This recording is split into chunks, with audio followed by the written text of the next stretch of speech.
जैसे एकादशी का व्रत कर रहे हो तो दशमी के दिन शाम का समय जब आवे, रात्रि जब होने लगे, शाम का समय आवे और रात्रि का आप जब भोजन ग्रहण करो तो उस भोजन में कोई ऐसा पदार्थ ग्रहण मत करिए जिस पदार्थ के कारण आपकी एकादशी बिगड़ जाए।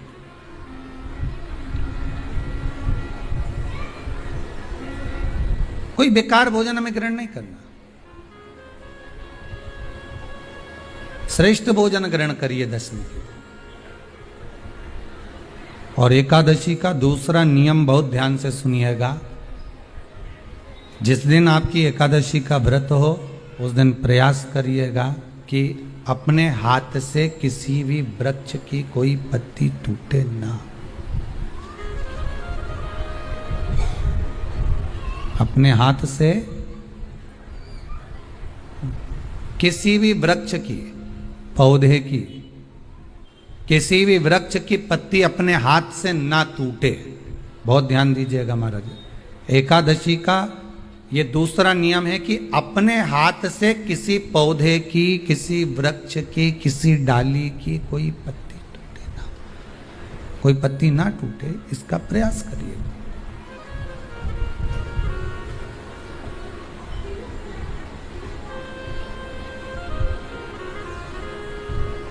कितना सुंदर व्याख्यान कहा है, कितना सुंदर वर्णन है महाराज कि मात्र एकादशी का व्रत कर लेने पर, मात्र एकादशी का व्रत कर लेने पर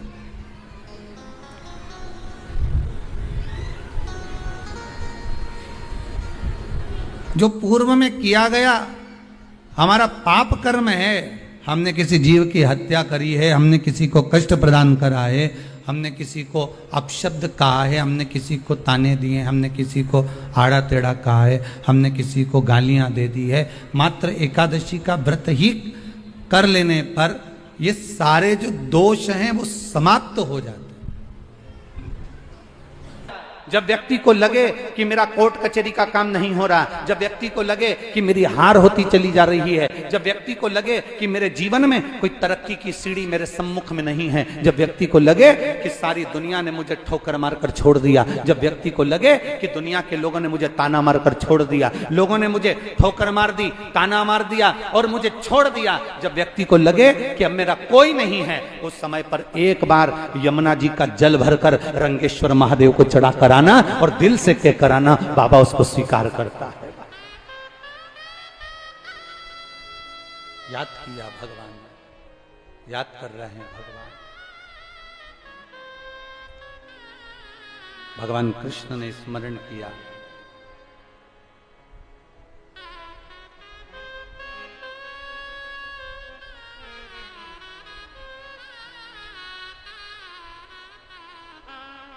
देखो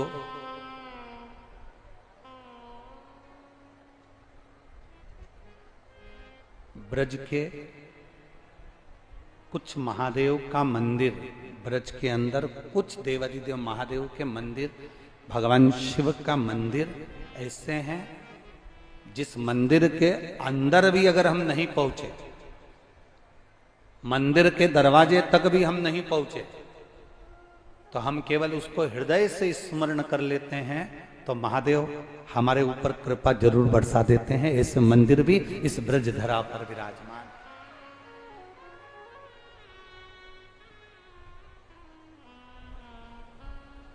उसमें से एक है रंगेश्वर महादेव। कौन से महादेव हैं? जम के जरा बोलो। रंगेश्वर महादेव, उसमें से एक है रंगेश्वर महादेव।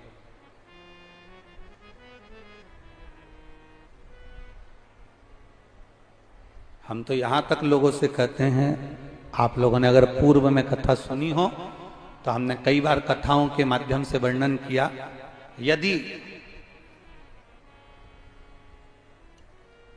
कोई प्रॉपर्टी का झगड़ा चल रहा है,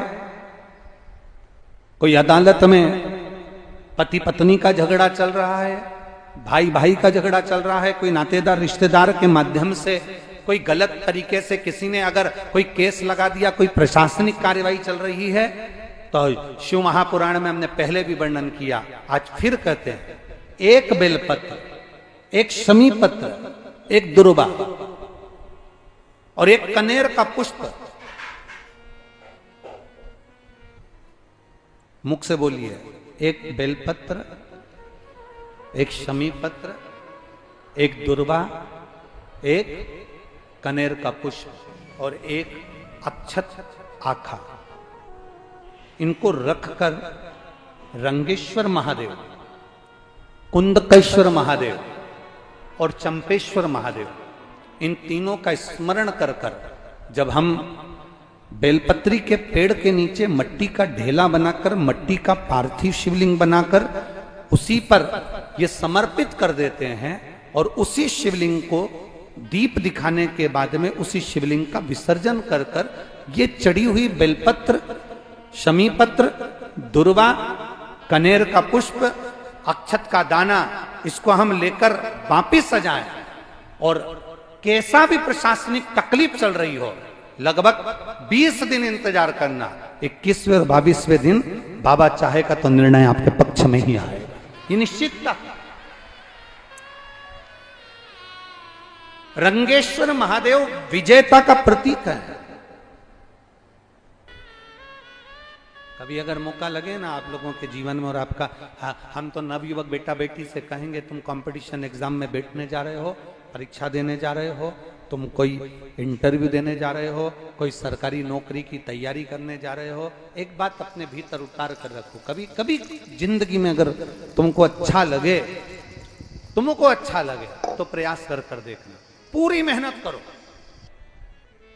अच्छी पढ़ाई करो, अच्छी मेहनत करो, दिल से पढ़ो, दिल से मेहनत करो, रात दिन एक कर दो और जब एग्जाम देने के लिए जाओ, जब तुम कंपटीशन एग्जाम के लिए, इंटरव्यू के लिए जाओ, जब तुम सोचो कि मेरी जॉब मुझे चाहिए और मेरा बाबा मुझे देगा, मैंने मेहनत करी है, पूरा कर्म करा है, मैंने पूरा दम लगाया है, तो मेरा बाबा मुझे नौकरी देगा, तो ये निश्चित है वो देगा। उसके लिए बस एक कर्म आखिरी में कर कर जाना, जो अशोक सुंदरी का स्थान। फिर ध्यान देंगे, ये शिवलिंग ध्यान से देखेंगे आप लोग, ये शिवलिंग है, ये जलाधारी, और शिवलिंग के मध्य में जो जलाधारी और जलाधारी के सामने से एक स्थान गया हुआ है, जहां गणेश जी का स्थान, कार्तिकेय जी का स्थान और बीच में अशोक सुंदरी का स्थान। जो ये जलाधारी है, इस जलाधारी पर लाल चंदन की 7 बिंदी, कितनी बिंदी लगाना है आपको? 7। लाल चंदन की जलाधारी पर 7 बिंदी। अशोक सुंदरी का जो स्थान है वहां पर केवल पीले चंदन की 5 बिंदी। कितनी लगाना है? 5 बिंदी। और 5 बेलपत्र, केवल 5 बेलपत्र शंकर भगवान के शिवलिंग पर, परंतु उसके चढ़ाने का तरीका 5 बेलपत्र का अलग रहेगा। थोड़ा ध्यान देंगे, 5 बेलपत्र जो आप चढ़ा रहे हैं, उसकी डंडी का जो मुख है वो आप 5 स्थान पर पशुपति भगवान का स्मरण कर कर, डंडी का जो मुख है वो 5 स्थान पर अलग अलग स्थान होना चाहिए। आप थोड़ा ध्यान दे रहे हैं, 5 स्थान पर डंडी का जो मुख है वो 5 स्थान पर अलग अलग होना चाहिए, और 5 स्थान पर अलग अलग होकर बाबा को स्पर्श कर कर, अपने दिल की बात कर कर, जब आप पूरी मेहनत कर लें, पूरी पढ़ाई कर लें, तब तुम आखिरी में भगवान की शरणागति में जाकर कहना, बाबा ये मेरा विश्वास कहता है कि तू मुझे इस एग्जाम में निकालेगा और मुझे नौकरी देगा। तब ये चढ़ाकर बाबा से विनती कर कर फिर अपने गंतव्य पर जाना, बाबा उसको स्वीकार कर कर तुझे फल देगा ही। ये 5 बेलपत्र जो आप चढ़ा रहे हैं, अलग अलग स्थान पर नियुक्त कर रहे हैं, इसका मतलब ये होता है कि हमारी सारी राहों को खोल देना, कि तुम्हारा भजन कितना, तुम कितना मंत्र जाप करे हो, कितना नाम जाप करे हो, तुम कितना कीर्तन करे हो, तुम कितना देवालय शिवालय में जाकर तुमने कितना नाम का स्मरण किया है।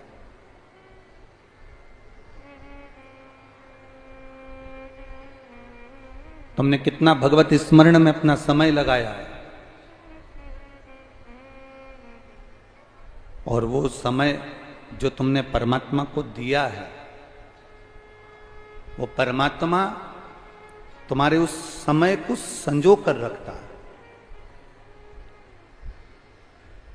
भगवान उस समय को संजो कर अपने पास में रखता है, और उस समय को अपने पास रखने के बाद वही समय मेरा परमात्मा तुम्हें वापिस करता है। वही समय।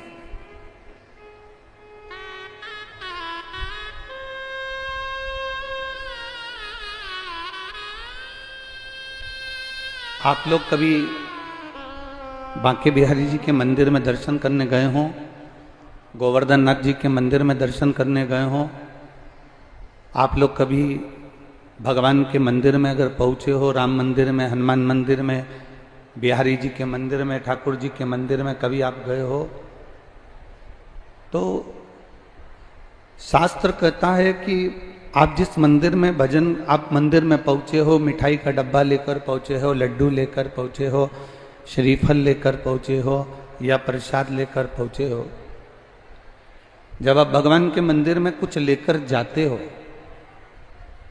तो मंदिर के अंदर उस प्रसाद को पूरा की पूरा रख लिया नहीं जाता है।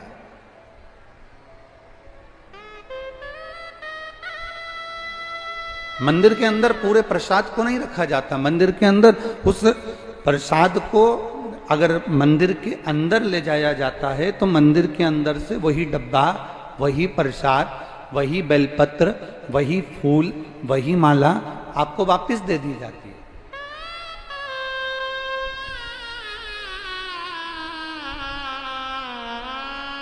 आपको वापस प्रदान कर दिया जाता है। अपने पास में भगवान ने आपका मिठाई का डब्बा भी नहीं रखा। वो मिठाई का डब्बा जो आपने दिया वो आपको वापस मिल गया।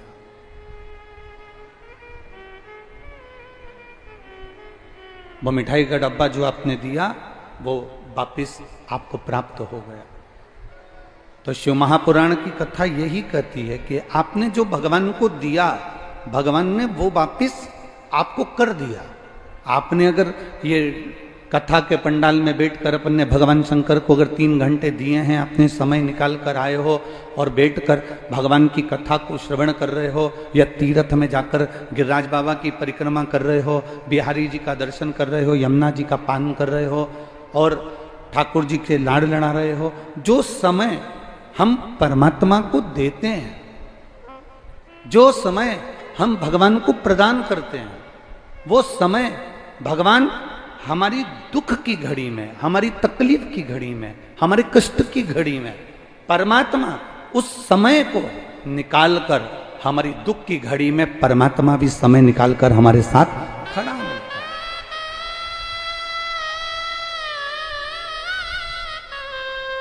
भगवान भी दुख की घड़ी में हमारे साथ में सम्मुख में खड़ा मिलता है हमारा। और तेरी कृपा बिना ना हिले एक भी, लेते हैं श्वास तेरी कृपा से तनु तनु। बखान क्या करूं मैं राखों के ढेर का, चपटी बबूत में खजाना कुबेर का। हे गंगधार मुक्ति द्वार ओंकार तू, भोले ओंकार तू। आयो शरण तेरा शंभु तार तार।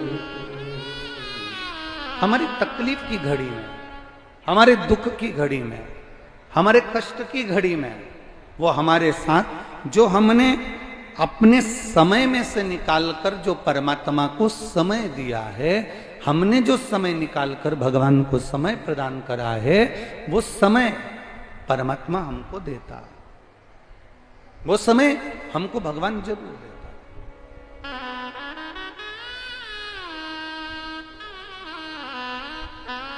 महाराज शिव कथा कह रही है बड़ा सुंदर संवाद एक शिव महापुराण के अंतर्गत अपन सब श्रवण कर रहे हैं। बड़े भाव से अपन कल कथा में सुन रहे थे कि कृष्ण और बलराम दोनों मथुरा में कंस के सम्मुख में उस रंग महल के अंतर्गत, उस आनंद के अंतर्गत पहुंचे हैं और बलराम जी ने पूरा बल लगा लिया है और आखिरी में बलराम जी ने जो बल लगाया, बलराम जी जो बल लगाए हैं, बलराम जी का लगाया हुआ बल जब वहां पर पूर्ण तरह से दिखा कि यह सफल नहीं हुआ, तब भगवान कृष्ण के पास आए।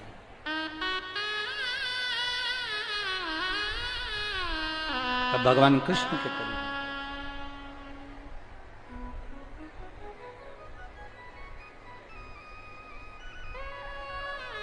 संपूर्ण बल लगाने के बाद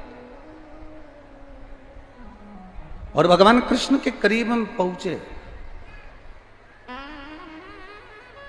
और भगवान कृष्ण के पास में पहुंचकर भगवान कृष्ण ने पूछा कि बात क्या है, क्या हुआ क्या?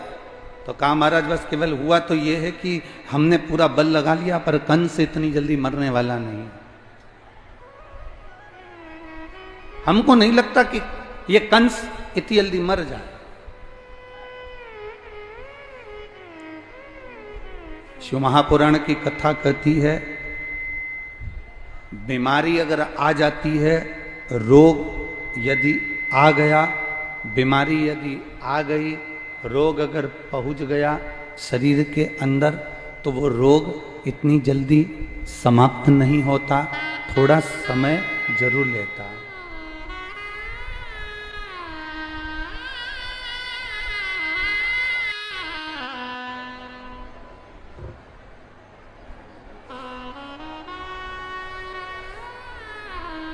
अगर रोग शरीर के अंदर आ गया,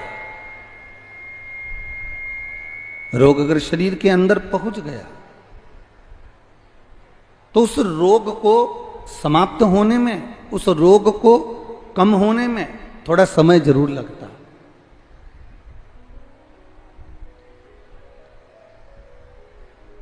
हां, कर्म की गति को काटने में थोड़ा समय जरूर लगता। पर शिव महापुराण की कथा कहती है, भगवान शंकर का संवाद कहता है, शिव महापुराण की कथा कर रही है, भगवान शंकर की कथा कर रही है कि जैसे रोग को कटने में समय लगता है, कर्म की गति को काटने में समय लगता है, उसी तरह यदि हम देवाधिदेव महादेव पर एक लोटा जल समर्पित कर रहे हैं, हम ठाकुर जी का भजन कर रहे हैं, हम स्मरण कर रहे हैं, हम संकीर्तन कर रहे हैं, हम मंत्र जाप कर रहे हैं, हम नाम जाप कर रहे हैं, हम भगवान की अविरल भक्ति में डूबे हुए हैं, तो शिव महापुराण की कथा, शिव महापुराण की कथा कहती है हमारा भजन करना, हमारा एक लोटा जल समर्पित करना, हमारा भगवान की मंदिर की ओर अग्रसर होना, हमारे कर्म की गति को और हमारे रोग को, कर्म की गति को भी और रोग को भी, हमारा किया गया भजन हमारी कर्म की गति को भी और रोग को भी धीरे धीरे धीरे धीरे समाप्त कर ही देता है और वो रोग आखिरी में खत्म हो ही जाता है।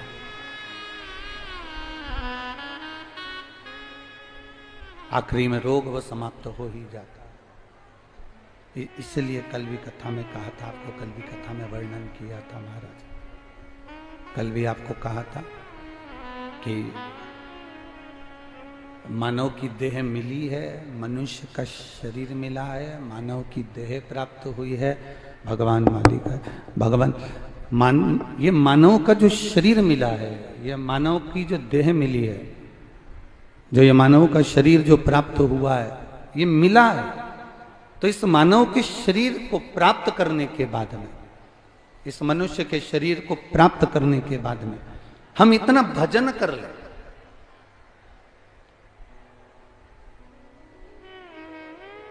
हम भगवान की वो अविरल भक्ति को प्राप्त कर लें,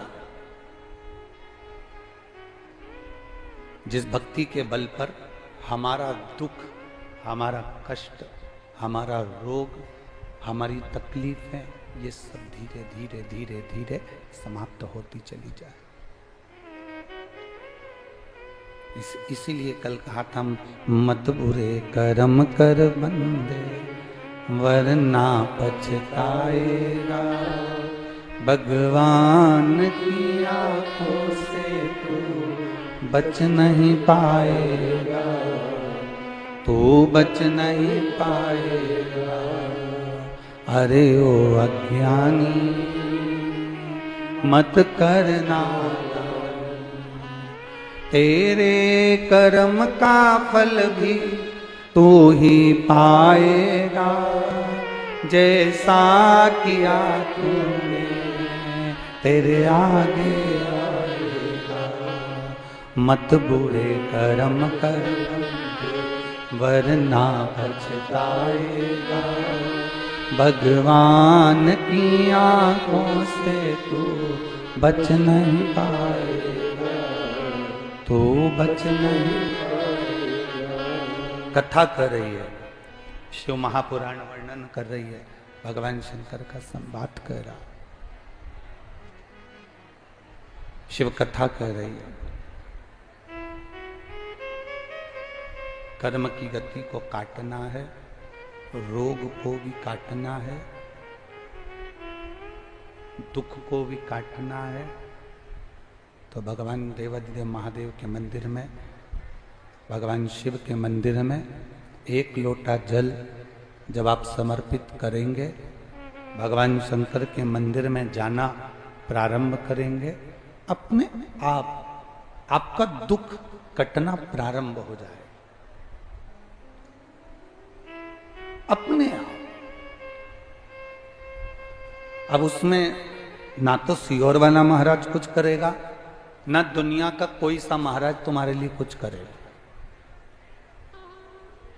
अपने मन के भ्रम को निकाल दो कि मैं वहां जाऊंगी तो वहां से ये भभूति ले आऊंगी, मैं वहां जाऊंगी तो वहां से बेल ले आऊंगी, मैं वहां जाऊंगी तो वहां से नारियल ले आऊंगी और मेरा दुख कट जाएगा। ना ना, शिव महापुराण की कथा कहती है, छींक आती है तो खुद को छींकना पड़ता है, खांसी आती है खुद को खांसना पड़ता है, रोना आता है खुद को रोना पड़ता है, सिर में दर्द होता है दवाई खुद को खाना पड़ती है, पेट में दर्द होता है दवाई खुद को खाना पड़ती है। उसी तरह हमारे जीवन में जो हमारे कर्म का दुख आएगा वो हमको भोगना है। इसलिए भगवान का भजन हम स्वयं करेंगे तो हमारे कर्म की गति का दुख अपने आप कटता चलेगा। अपनी कर्म गति का दुख अपने आप कटेगा कि कर्म गति का दुख अपने आप कटता चलेगा। आप अपने कर्म के अनुसार अपनी कर्म की गति का दुख आप स्वयं अपने भजन के अनुकूल, आप अपने कीर्तन के अनुकूल, भक्ति के अनुकूल मिटा सकते हो। एक बात आपसे पूछें, आप सब उत्तर देंगे ऐसा हमारा विश्वास कहता है। अभी नेट कौन सा जीबी चल रहा है? 5G, 4G की 3G की 1G? जम के बोलो जरा। 5G। अब आपसे पूछें कि पूर्व में जो नेट चलता था, एकदम पूर्व में जो नेट चलता था धीरे धीरे धीरे धीरे, आदमी थोड़ा बहुत यूज करता था, थोड़ा बहुत चलाया, थोड़ा बहुत देख लिया और आखिरी में वो अपने काम में लग गए, वो अपने कर्म में लग गए, वो अपने कर्म में लगा। नेट स्लो था, मनुष्य फास्ट था। बोलो सही है कि गलत है? अरे जम के तो बोलो जरा। नेट स्लो था, मनुष्य फास्ट था। नेट स्लो है और मनुष्य फास्ट है। अब नेट फास्ट है और मनुष्य स्लो है। थोड़ा बहुत हिल लेता था, चल फिर लेता था, काम कर लेता था, मेहनत कर लेता था और अपनी मेहनत में तत्पर रहता था, अपनी मेहनत में प्रबलता में वो अग्रण्य रहता था। अब धीरे धीरे धीरे धीरे धीरे धीरे वो व्यक्ति जो है, मनुष्य जो है, वो नेट तो फास्ट हो गया पर मनुष्य स्लो हो गया। मम्मी ने कहा जा बाजार से हिला दे, अभी मंगवाता हूं, बस मोबाइल पर कॉल किया और सामान आ गया। वो हिलना पसंद नहीं करा।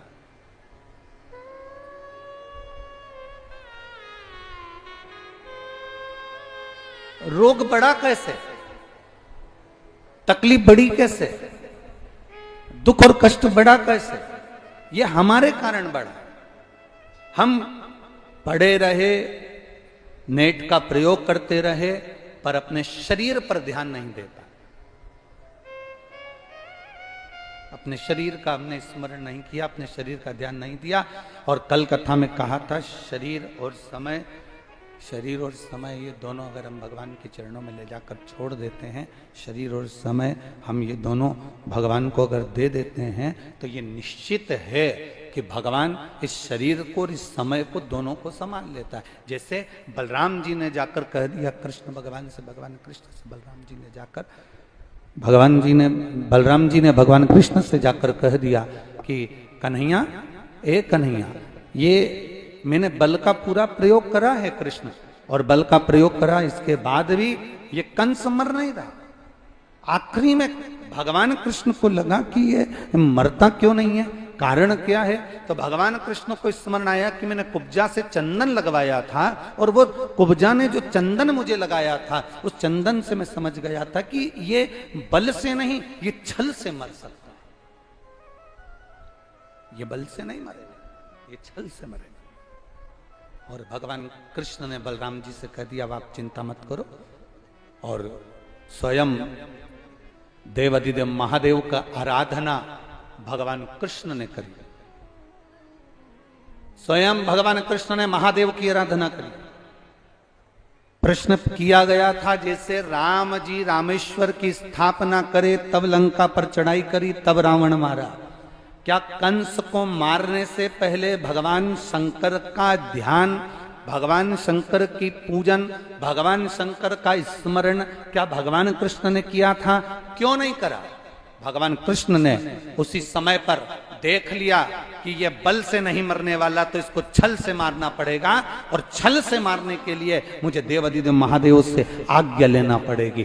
क्यों? क्योंकि देवादिदेव महादेव अगर आज्ञा करेंगे और शंकर यदि कृपा करेंगे तो ये कंस जरूर मरेगा। और उसी रंगभूमि में, उसी कंस की धरा पर, उसी कंस की भूमि पर, उसी कंस की धरा पर भगवान कृष्ण ने शंकर भगवान का स्मरण किया और शिव जी का स्मरण कर कर भगवान शंकर को याद किया, तो मेरे देवादिदेव महादेव रंगेश्वर महादेव के नाम से प्रकट होकर सम्मुख में आ गए।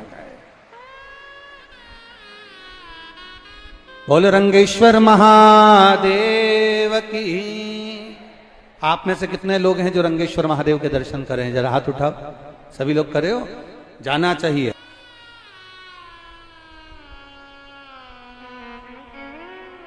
जब पहुंचे राधा रानी का भी दर्शन हो गया, विनोद बाबा जी से भी मिलना हुआ, उनका दर्शन हुआ,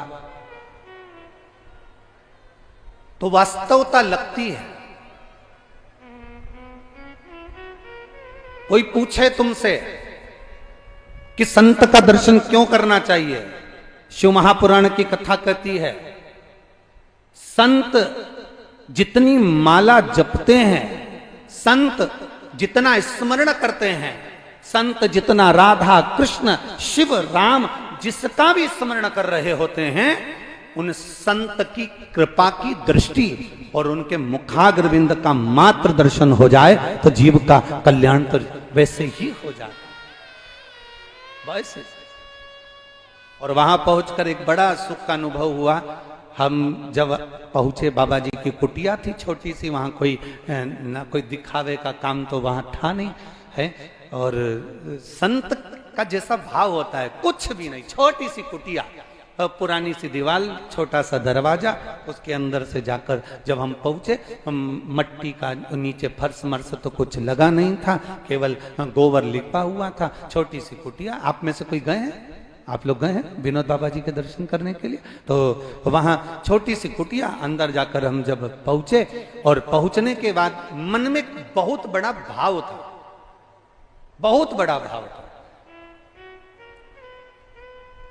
हमने सुना था कि जो बहुत भगवान की भक्ति में डूबे होते हैं, राम कृष्ण की भक्ति में डूबे होते हैं, जो राधा रानी की भक्ति में डूबे होते हैं, जो देवी जी की भक्ति में डूबे होते हैं, जो दत्त की भक्ति में डूबे होते हैं, जो भगवान की अविरल भक्ति में डूबे होते हैं, उनको वो भक्ति शंकर के द्वारा प्राप्त होती है। तो हमारे मन में था एक बार प्रश्न करा जाए बाबा जी से कि आप राधा जपते हैं, आप कृष्ण जपते हैं, राम जपते हैं, क्या कभी आपने शिव भक्ति का भी स्मरण किया है? पर हमें मालूम पड़ा था कि बाबा जी उस समय पर तो मौन रहते थे, उस समय मौन का समय था उनका, और मौन व्रती थे उस समय पर। रात्रि के समय पर उनका मौन व्रत छूटता, तो हमको आना था, तो हमारी बात नहीं। पर उनके जो शिष्य हैं, हमने उनसे पूछा कि हमारे मन में एक संशय है, आप उसका उत्तर देंगे? ये सौरभ जी के सामने की बात है, कमल जी के सामने की बात है, आप उसका उत्तर देंगे? उन्होंने कहा बोलिए महाराज जी। हमने कहा ये बताओ कि हमने आज तक जितनी पुराणे पढ़ी, जितने शास्त्र पढ़े, उसमें लिखा है कि राम शिव की भक्ति देते हैं और शिव राम और कृष्ण की भक्ति देते हैं। तो हमें यह मालूम करना है कि बाबा जी राधा कृष्ण की, भगवान राम कृष्ण की भक्ति करते हैं, तो क्या इन्होंने कभी शिव की आराधना करी है? बस इतना सब पूछना है। तो उनके शिष्य हमको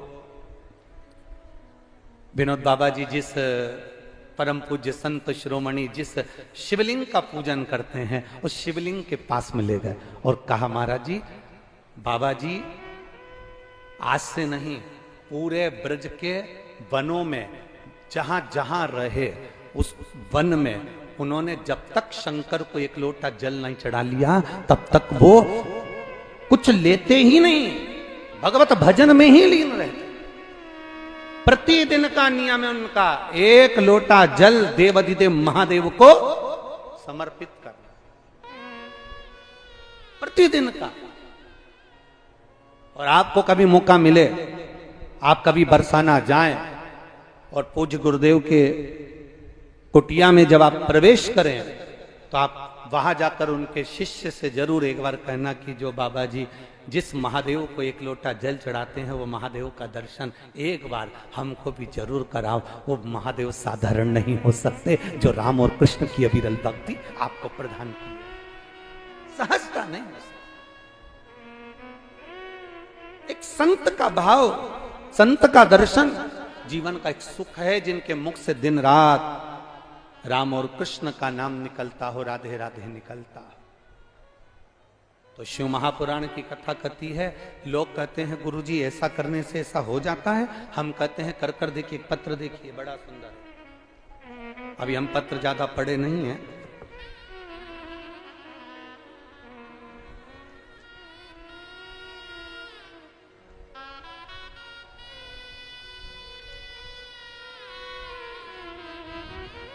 मैं वैष्णवी गुप्ता नोएडा से, मेरा मोबाइल नंबर ये है। कहीं बैठी हैं वैष्णवी गुप्ता? हाथ हिला दो आप। बच्चे को लाए हो क्या साथ में? लेके जाओ, ले आओ।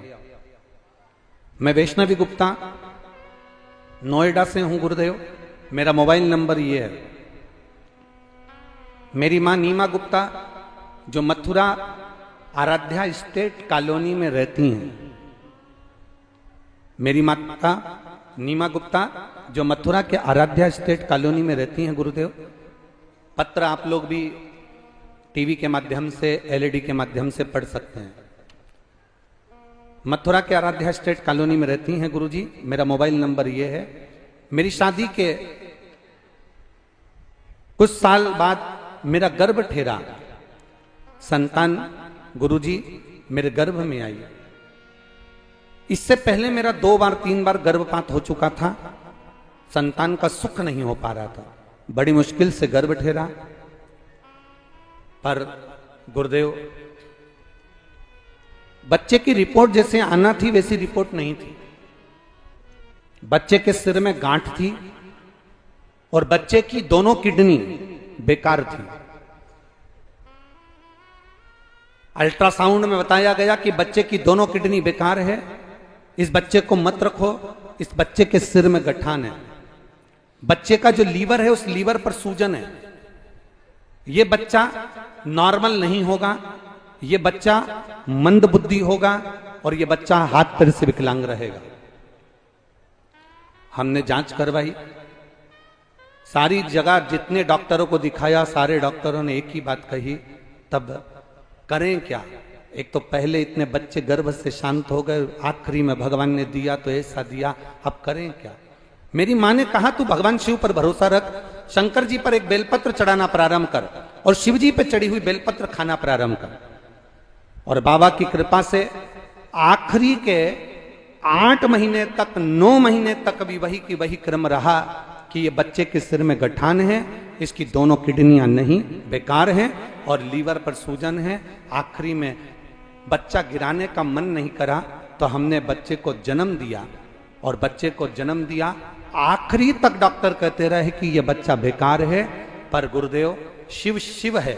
17 जुलाई 2023 को मेरी बेटी ने बच्चे को जन्म दिया और जब उस बच्चे की जांच हुई तो बच्चे के सिर में कोई गठान नहीं थी, दोनों किडनियां पूरी हैं और लीवर भी पूरा काम कर रहा है। हम बच्चे को लेकर यहां आए। ये शिव तत्व है, ओ घड़ी शंभु है। महाराज तेरी कृपा बिना न हिले एक भी अणु, ले श्वास तेरी कृपा से तनु तनु, बखान क्या करूं मैं राखों के ढेर का, चपटी बहुत वे खजाना कुबेर का। हे गंगाधार मुक्ति द्वार ओमकार तू, भोले ओमकार तू, आयो शरण तेरा शंभु तार तार तू। तेरी कृपा बिना न हिले एक भी अणु, तेरी कृपा बिना न हिले एक भी अणु, लेते श्वास तेरी कृपा से तनु तनु, लेते श्वास तेरी कृपा से तनु तनु। हे गंगाधार मुक्ति द्वार ओमकार तू, भोले ओमकार तू, आयो शरण तिहार शंभु तार तार तू, आयो शरण तिहार शंभु तार तार तू।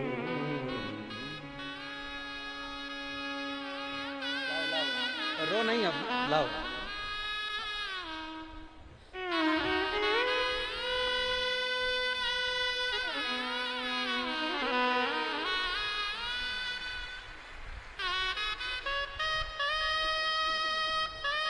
दोनों मत रो, अब दो ही मत रो, बिल्कुल मत रोइए। अब तो बाबा ने अच्छा दिया है ना, शिव कृपा।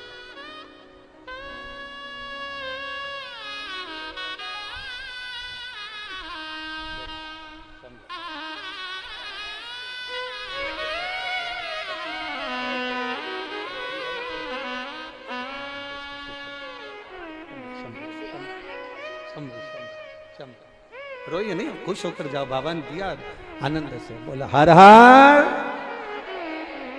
शिव कृपा बिना नहीं। लोग कहें क्या होता है शंकर की आराधना से, शिव की भक्ति से, शिव के गुणगान से। कभी हम कहेंगे, कभी मौका मिले जिंदगी में और सब जगह से ठोकर मार दी गई हो और सबने जब हाथ छोड़ दिया हो, सबने ठोकर मार दी हो, सबने हाथ अगर छोड़ दिया हो, तब एक बार मेरे देव अधिदेव महादेव के चरणारविंद के अंदर जाकर जरूर बैठना, उसके चरणों में जाकर जरूर। और जब हम उसके चरणों में जाकर बैठेंगे, जब उसके पास जाकर बैठेंगे, तो हमको कुछ ना कुछ वो देगा, संभालेगा जरूर, देगा जरूर। मेरी जीजियों और मेरे ब्रज के जीजाओं, आप सब लोग आए जरूर हो, इस कथा के अंदर बैठे हो। सुभाष चंद्र अग्रवाल जी और सौरभ जी अग्रवाल जी इस कथा को करवा जरूर रहे हैं, पर हम तो कहते हैं यजमान यजमान नहीं रहता। जो शिव महापुराण की कथा को करवाता है वो स्वयं शंकर का एक रूप होता है, जो शिव महापुराण की कथा को करवा लेता।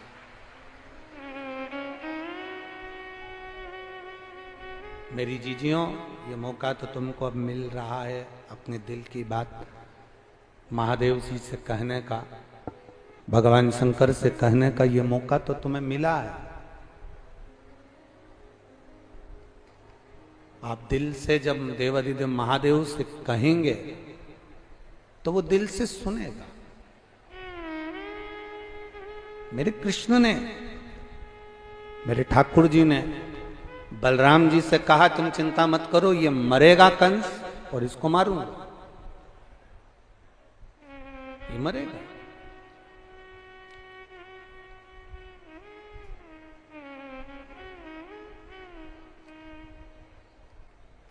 व्यक्ति के प्राण कब जाते हैं?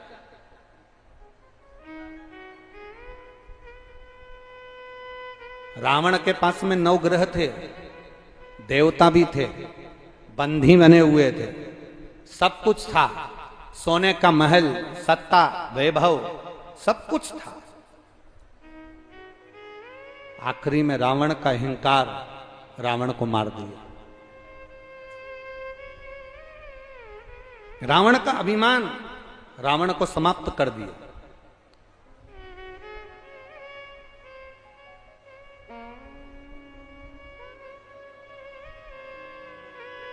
पक्षी को पंख बहुत ऊपर तक ले जाते हैं,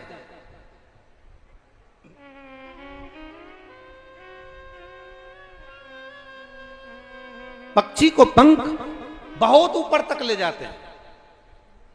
और जिस व्यक्ति में नम्रता होती है, जिस व्यक्ति के अंदर नम्रता थोड़ी बहुत भी है, उस व्यक्ति को परमात्मा भी हाथ पकड़कर बहुत ऊंचाई तक लेकर जाता है। रावण की नम्रता समाप्त हो गई थी और कंस की नम्रता समाप्त हो गई थी।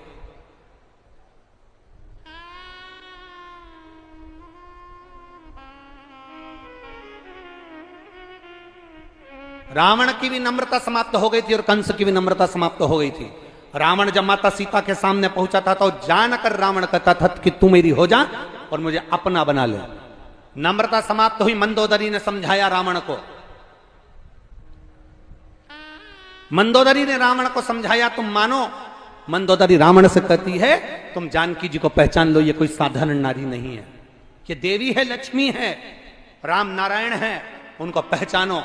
पर रावण मंदोदरी की ऊपर क्रोध कर दिया, अपनी नम्रता को, अपने व्यवहार को भूल गया रावण, और अपनी ही धर्मपत्नी को अपशब्द रावण ने कहना चालू कर दिया, अपनी धर्मपत्नी को ताना देना चालू कर दिया, अपनी धर्मपत्नी को अपशब्द कहना प्रारंभ कर दिया। शिव महापुराण की कथा कहती है, जब धर्मपत्नी हर जगह पर गलत नहीं कहती, जब कभी धर्मपत्नी भी आपको अगर मार्ग प्रशस्त करे तो यह आपका फर्ज बनता है कि उसकी बातों को सुने, धारण करे।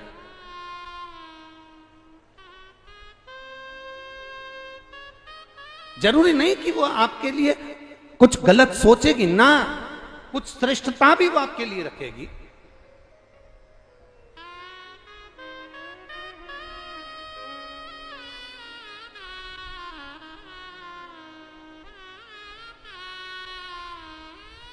कितना कितना कितना लोग मंच पर बैठते हैं और मंच पर बैठकर कहते हैं नारी का सम्मान करो, नारी का आदर करो, नारी का सत्कार करो। जो कहते हैं हम उनसे भी कहते हैं कि एक बार अपनी चित्तवृत्ति से अपने घर की नारी का भी आदर होना चाहिए, अपने घर की नारी का भी सम्मान होना चाहिए, अपने घर की नारी का भी आदर पूर्ण होना चाहिए। बहुत जरूरी है। नम्रता रावण भूल गया था। जैसे मंदोदरी ने रावण को समझाया था, कुब्जा जब भगवान कृष्ण ने कुब्जा को पूरा ठीक कर दिया, कुब्जा का शरीर पूरा ठीक कर दिया, कुब्जा पूरी ठीक हो गई, कुब्जा पूरी अच्छी हो गई। जब कुब्जा पूर्ण तरह से ठीक हो गई तब भगवान कृष्ण ने जब कुब्जा को पूरी तरह से ठीक कर दिया तब कुब्जा सबसे पहले दौड़कर कंस के महल में गई थी। जब बलराम जी भगवान कृष्ण से कह रहे थे कि ये कंस नहीं मर रहा,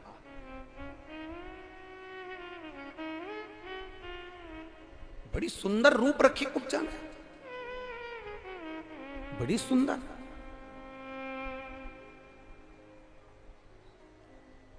इतना सुंदर रूप कुब्जा का हो गया था कि कुब्जा श्रृंगार करी हुई, जो टेढ़ी चलती थी, जो बूढ़ी दिखती थी, जो टेढ़ी होकर चल रही थी कुब्जा, वो एकदम सुंदर हो गई। और सुंदर होते से कुब्जा सबसे पहले कंस के महल में गई।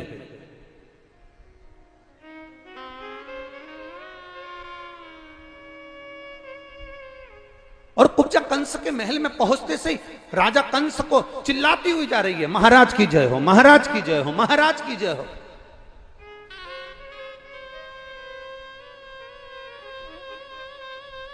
मथुरा के राजा की जय हो, मथुरा के महाराज की जय हो, मथुरा के राजा की जय हो, मथुरा के महाराज की जय हो।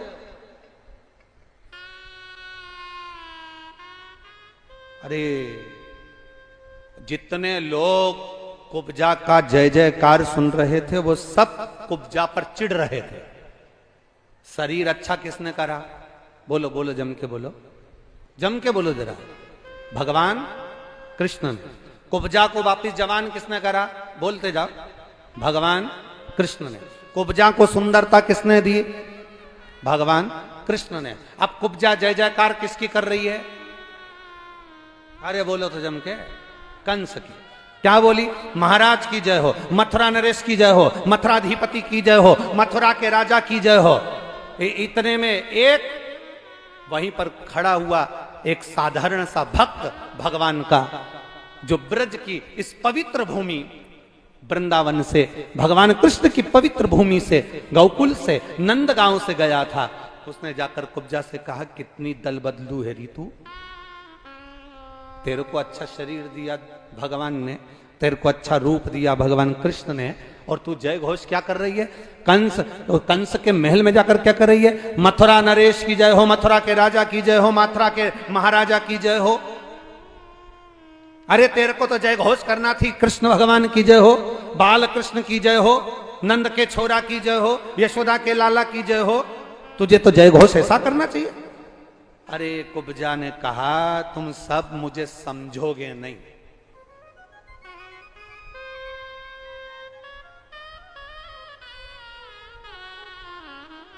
तुम सब समझने वाले नहीं हो मुझे। कुब्जा कहने लगी, मैं राजा कंस के महल में राजा का जयकारा नहीं कर रही हूं, कंस का। मैं तो जो नया राजा बनने वाला है जय घोष उसका कर रही हूं। मैं क्या इसका जय घोष करूंगी? चुनाव का समय चल रहा है, झंडा किसी का भी लेकर चलते हैं लोग। और किसी का भी झंडा लेकर चलो, मना नहीं है, पर आखिरी में इतना अंदाजा जरूर लगा कर रखना अपने को कि सनातन धर्म को ठेस ना पहुंचे, बस इतना अंदाजा अपनी बुद्धि में और अपने चित्त में लगाकर चलना। सनातन धर्म को ठेस ना पहुंचे। चिल्ला रहे राजा की जय हो, मथुरा नरेश की जय हो, मथुराधिपति की जय हो, मथुरा के राजा की जय हो, मथुरा के महाराजा की जय हो, चिल्ला रहे मथुरा नरेश की जय हो। परंतु यहां कुब्जा ने कंस का नाम नहीं लिया। हमेशा रोज बोलती थी कंस महाराज की जय हो, मथुरा के राजा कंस की जय हो। आज कंस नहीं बोला कुब्जा ने, आज मथुरा नरेश की जय हो, मथुरा के राजा की जय हो। अब कंस के पास पहुंची तो कंस ने कहा, इतनी सुंदर स्त्री, इतनी सुंदर नारी, ये कौन है? तो इतने में किसी ने कहा, ये कुब्जा है, कुब्जा। तो कि ये तो टेढ़ी थी, सीधी कैसे हो गई? किसी ने कहा, महाराज दीवाल पे कील को ठोको ना, जो दीवाल पे कील को ठोकते हैं तो कील टेढ़ी हो जाती है। पर कील कब तक टेढ़ी है? जब तक वो सही जगह नहीं ठुकी। दो ईंट के बीच में एक दर होती है और वो प्लास्टर से छुपी होती है, पुट्टी लगी होती है। ठोकने वाला यहां कील ठोक कर देखता है, टेढ़ी हो गई, यहां ठोक कर देखा, टेढ़ी हो गई। कील को तीसरी जगह ठोक कर देखा, दो ईंट के बीच में सरंग दर में जब वो कील लगती है तो वो कील टेढ़ी नहीं होती, पूरी की पूरी समाहित हो जाती है। ये कुब्जा अभी तक टेढ़ी थी, ये कुब्जा अभी तक टेढ़ी थी। अब ये कुब्जा टेढ़ी तो थी, पर अब कुब्जा सही जगह पर जाकर ठुक चुकी है, सही जगह पर जाकर उसका माथा रगड़ चुका है, सही जगह पर जाकर उसका शीश झुक चुका है, सही जगह पर पहुंच चुकी है। इसलिए ये कुब्जा अब सीधी हो गई है। कहां गई थी ये? भगवान कृष्ण के चरणार में। महाराज की जो कंस ने पूछा, क्यों री कुब्जा, चंदन लाई है मेरा?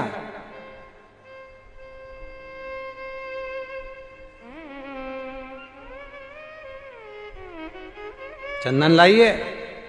जब व्यक्ति ज्यादा सुंदर हो जाता है तो हो सकता है वो अपना काम बंद कर दे जब धन आ जाए तो।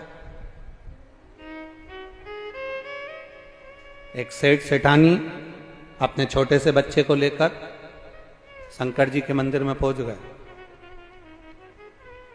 सेठ जी की उम्र थी 80 साल की, सेठानी की उम्र थी 75 साल की। छोटा सा पोता था, उसको लेकर पहुंच गए मंदिर में। तांबे का लोटा रखा था, सेठ जी ने पानी का लोटा उठाया। इतने में सेठानी बोली, पहले जल में चढ़ाऊंगी। सेठानी ने लोटा खींच लिया। पोता बोला, जल में चढ़ाऊंगा, उसने लोटा खींच लिया।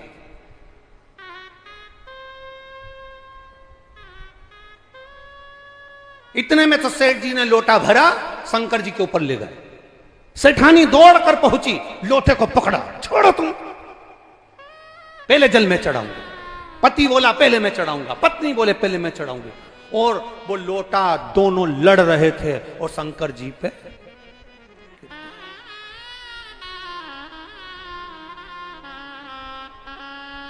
पार्वती मैया शंकर जी के चरणों की सेवा कर रही थी। उन्होंने सोचा आज चतुर्थी का व्रत है, भगवान के मुख का दर्शन कर लो।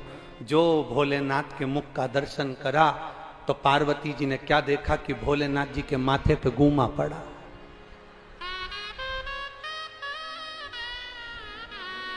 पार्वती जी ने शिव जी से पूछा, बाबा प्रभु ये क्या है?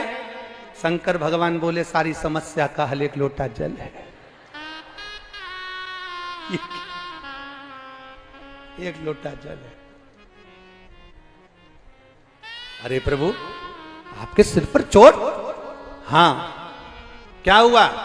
एक पति पत्नी आपस में झगड़ा कर लिए, लोटा मेरे ऊपर गिर गया। इतने में पार्वती जी बोली, 1 मिनट की देरी मत करो, पहले उस भक्त के घर जाओ और उसको वर देकर आओ। शंकर जी ने पूछा, उसने मेरा सिर फोड़ दिया और तू कह रही है कि उनको आशीर्वाद देकर आओ? हाँ, जल्दी जाओ आशीर्वाद दे के आओ। शंकर जी ने पूछा, क्यों? बड़ा विचित्र भक्त है, वो तो अच्छा हुआ धीरे से फोड़ा, इसलिए वो ज्यादा तेज फोड़ दे, उससे पहले चले जाओ। मंदिर में ही सेठ सेठानी थे, शंकर जी शिवलिंग में से प्रकट हो गए। मांग तुझे क्या चाहिए? इतने में छोटे से पोते ने पूछा, दादी कौन है ये? दादी बोली, शंकर जी हैं। पति ने पूछा, कौन है ये? शंकर जी हैं। अच्छा, मांग तुझे क्या चाहिए?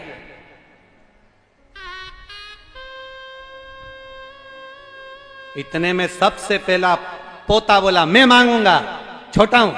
इतने में दादाजी बोले, नहीं मैं घर का बुजुर्ग हूं, सबसे पहले मैं मांगूंगा। इतने में दादी बोली, नहीं लेडीज फर्स्ट, पहले मैं मांगूंगा।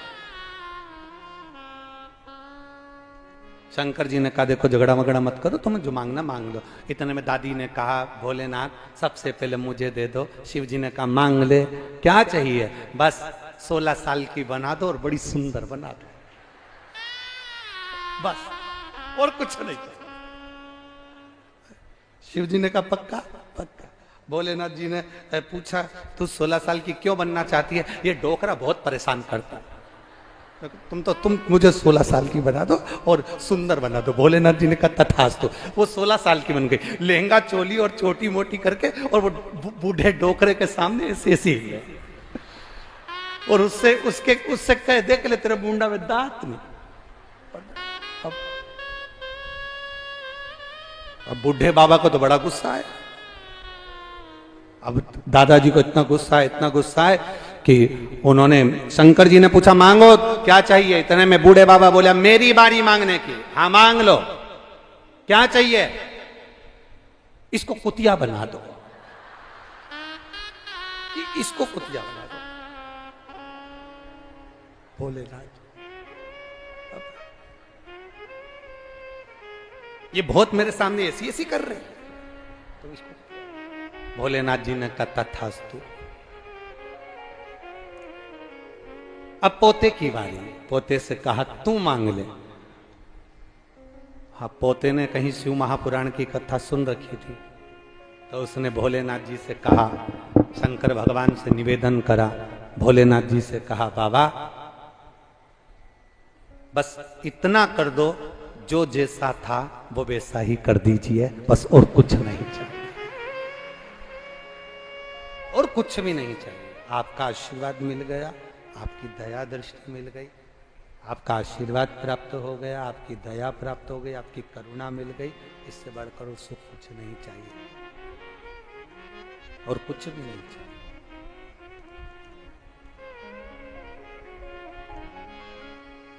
अब कुब्जा को लगा कि, कंस को लगा कि बड़ी सुंदर हो गई है, बड़ी सुंदर दिख रही है, बड़ी सुंदर है, ये क्या चंदन लगाएगी?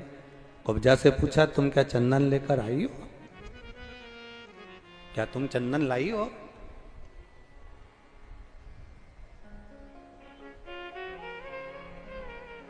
क्या तुम चंदन लाई हो? कुब्जा ने झूठ नहीं कहा, आज कुब्जा ने सत्य कह दिया। चंदन तो लाई हूं, पर जो मैंने कृष्ण के मस्तक पर लगाया था वो चंदन तेरे लिए लेकर आए। कंस को क्रोध आ गया, अपनी नम्रता भूल गया कंस, अपनी नम्रता समाप्त कर दी कंस ने। कंस नम्रता भूल गया, और कंस जैसी नम्रता भूला, हाथ में जो, कुब्जा के हाथ में जो पात्र रखा था चंदन का, हाथ में जो पात्र रखा था चंदन का,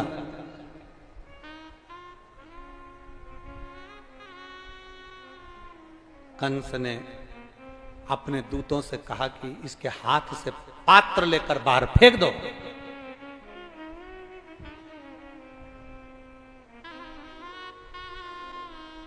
पात्र उठाकर बाहर फेंका गया। कुब्जा को अपशब्द कहकर, ताना देकर, गालियां देकर, आड़ा टेढ़ा कहकर कंस ने कुब्जा को भगा दिया।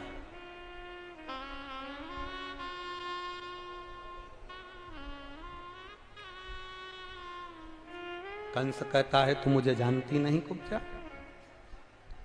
तू मुझे पहचानती नहीं है कुब्जा। ये रंग महल मेरा, राज्य मेरा, नगर मेरा, राजपाट मेरा, तो मुझे जानती नहीं है। कुब्जा ने कहा, बस महाराज तैयारी करो, जैसे भगवान के सिर पर लगे हुए चंदन को तुमने कुचला है, वो कृष्ण भी आएगा और तुमको कुचल कर जाएगा। निश्चितता है, तुम्हें तैयारी करो। भगवान कृष्ण ने ध्यान लगाया शिव जी का। भगवान देवाधिदेव महादेव प्रकट हुए, शंकर का शिवलिंग प्रकट हुआ, स्वयंभू शिवलिंग प्रकट हुआ। रंगेश्वर महादेव के रूप में रंग महल के नजदीक में प्रकट होते हैं तो रंगेश्वर महादेव कहला गए। कह दिया भगवान शंकर ने, कृष्ण चिंता ना करो, जाओ, तुम्हारे चंदन का अपमान करा है। और चंदन, ये लोग कहते हैं ना कि शिवजी पे चंदन लगता है, शंकर पर चंदन लगाने से क्या होता है, ठाकुर जी को चंदन लगाने से क्या होता है, भगवान का चंदन से श्रृंगार करने से क्या होता है। चंदन की मूलता जिस दिन संसार का मनुष्य जान गया, एक बार स्कंद पुराण को पढ़कर देखिए कि चंदन की मूलता क्या है, एक बार लिंग पुराण को पढ़कर देखिए कि चंदन की मूलता क्या है, एक बार कूर्म पुराण को पढ़कर देखिए कि चंदन की श्रेष्ठता क्या है, एक बार ब्रह्मवैवर्त पुराण को पढ़कर देखिए कि चंदन की मूलता क्या है। मात्र शंकर जी पे चढ़ा हुआ चंदन, मात्र भगवान पे चढ़ा हुआ चंदन अगर एक अंश मात्र का भी है और उसका तुमने सम्मान किया है, सम्मान कर कर अपने मस्तक पर धारण किया है, उस चंदन को लगाकर आप गए हो तो आपका भी सम्मान संपूर्ण जगत में होगा, यह निश्चित है। अगर चंदन का सम्मान हुआ। अब आज के जमाने में चंदन तो गायब हो गया, अष्टगन चालू हो गया। क्या चालू हुआ है? अरे बोलो बोलो, जम के बोलो जरा। अष्टगन। चंदन, पहले चंदन घिसते थे और घिस के फिर उस चंदन को देवाधिदेव महादेव को लेपन किया जाता था, भगवान का श्रृंगार किया जाता था, भगवान के श्रृंगार का आनंद पाया जाता था। भगवान शिव की आराधना कर भगवान कृष्ण चले और मेरे ठाकुर जी उस रंग महल पर जाकर तुरंत सिंहासन पर चढ़कर कंस भागा। कंस भागा।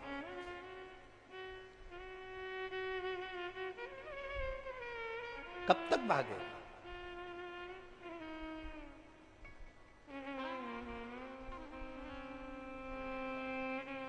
कितनी भी बादाम खाओ, कितने भी रसगुल्ले खाओ, कितनी भी बादाम, काजू, पिस्ता कुछ भी खाओ, चाहे कितना भी ब्यूटी पार्लर में जाके तैयार हो जाओ, तो भी तुम भगवान को धोखा नहीं दे सकते। मौत तो 7 ताले में आ जाती है तो वो आती जरूर है। उससे कितना भागोगे? कब तक भागोगे? कहां कहां भागोगे? कहां जाओगे? कहां भागोगे? मौत आएगी जरूर।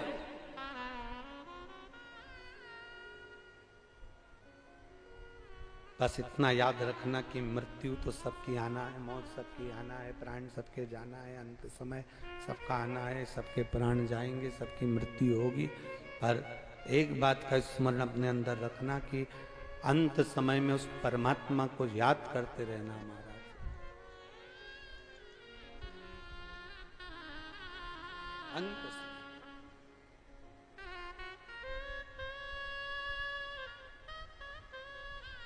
अंत समय प्रभु आना पड़ेगा, वचन दिया तो निभाना पड़ेगा।